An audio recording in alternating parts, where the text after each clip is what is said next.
Mehkar police station अंतर्गत येणाऱ्या देऊळगाव माळी बस स्थानक परिसरात उभ्या असलेल्या एका चारचाकी वाहनातून तब्बल 10 लाख रुपये असलेली बॅग अज्ञात चोरट्यांनी लंपास केल्याची घटना आज 16 फेब्रुवारीला दुपारी उघडकीस आली आहे। या घटनेत गाडी उभी करून मित्रासह चहा पिण्यासाठी जाणे एका शिक्षकाला चांगलेच महागात पडले आहे। संतोष मदनलाल लद्दड असे शिक्षकाचे नाव असून त्यांनी आज मेहकर येथील स्टेट बँक शाखेतून 10 लाख रुपयांची रक्कम काढली। त्यानंतर दुचाकीस्वार दोघांनी त्यांच्यावर पाळत ठेवून त्यांच्या चारचाकीचा बेमालूमपणे पाठलाग केला व संतोष लद्दड हे देऊळगाव माळी येथे मित्रांसोबत चहा पिण्यासाठी गेले असता पाळत ठेवणाऱ्या दुचाकीस्वार युवकांनी त्यांच्या गाडीत 10 लाख रुपये असलेली बॅग पळवली। हा प्रकार लक्षात येताच शिक्षक संतोष लद्दड यांनी या घटनेची माहिती पोलिसांना दिली।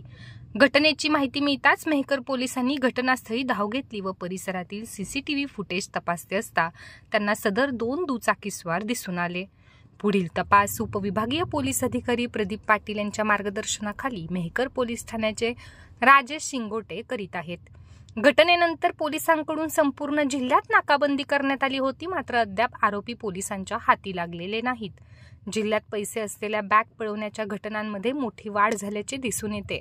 4 ते 5 दिवसांपूर्वी नांदुरा तालुक्यातील वडनेर भोलजी येथे लक्झरी बसमधून एका कुरिअर मॅनेजरची 60 लाख रुपयांची बॅग चोरट्यांनी पळवली होती।